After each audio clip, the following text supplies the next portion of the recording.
After the Third and Fourth Coalition Wars, Napoleon had decisively defeated all three of his main rivals on the continent, and he was now undoubtedly the master of Europe.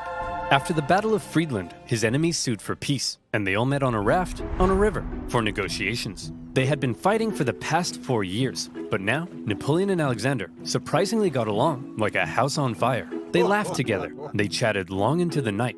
They kissed. The two had a lot of mutual respect, and Napoleon even told his wife that if Alexander were a woman, I would make him my mistress. Kind of a weird thing to say to your wife, Napoleon. In the end, they came to an amicable agreement. Russia would lose barely any land, and in return, they'd join France against the UK and invade Sweden.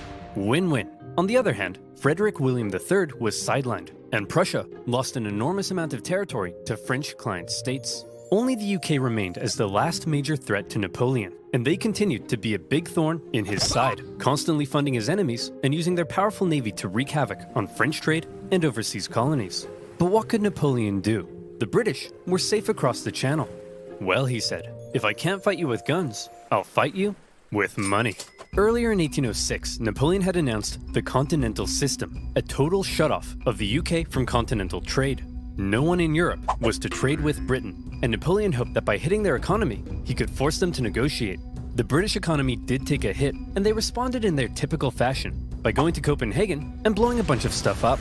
But in general, the British managed to stay afloat by simply increasing their trade with other parts of the world. Many neutral countries found themselves stuck between a rock and a hard place, as the two European superpowers demanded they cease trade with the enemy. Hey America, you better not trade with the French, or else I'll come burn down the White House. What? This is gonna wreck my economy. I need to start saving money. How the heck am I gonna start saving money? Making peace with the Russians, a continental blockade, and blowing up Copenhagen. Sick of being blown up for doing almost nothing, and under significant pressure from Napoleon, the Danish officially sided with France. But Napoleon's blockade had the biggest effect on continental Europe, who were now cut off from a major trading partner, one that controlled the seas and held a rich, growing empire. And a lot of countries didn't fully comply. Portugal, a traditional British ally, refused to take part. No problem. Napoleon sent an army and invaded. But it wasn't just Portugal. Many of Napoleon's allies were also suspect. Your Majesty, it seems that Spain isn't properly enforcing your blockade. Spain? Why not? Well, it appears they've been trying to find a way out of being your ally since they lost their fleet at Trafalgar. What is with these people? It's almost like everyone's only pretending to be my ally because they know otherwise I'd beat them up. Do I even have any real friends? Are you my friend, Pierre?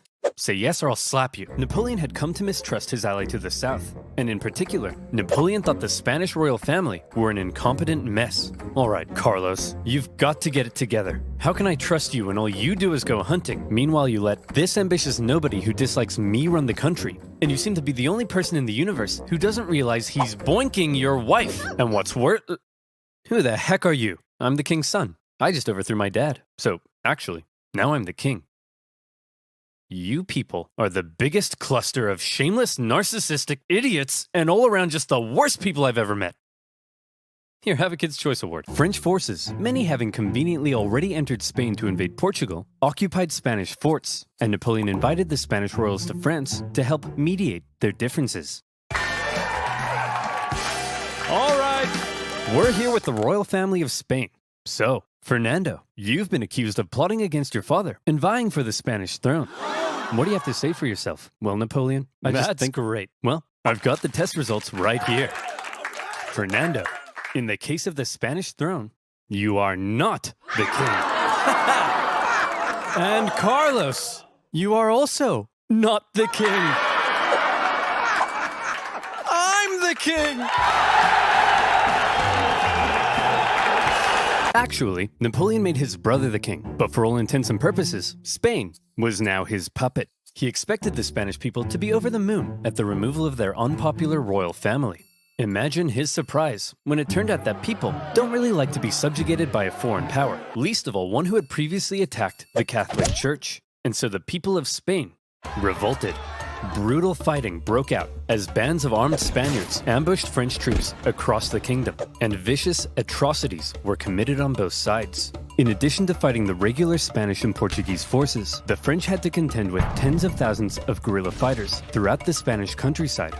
The British even took the opportunity to land an army led by the future Duke of Wellington. And now, British forces were defeating French ones on land. Napoleon briefly went to Spain in person, and he did drive back the Allied armies, but before long, his attention was needed elsewhere. The whole thing became a nightmare for the emperor. He excelled at traditional warfare, but this was something more akin to Napoleon's Vietnam. The whole conflict would keep hundreds of thousands of French soldiers and resources bogged down for years. Napoleon was never able to break the will of the Spanish people, and this problem weakened his position in Europe.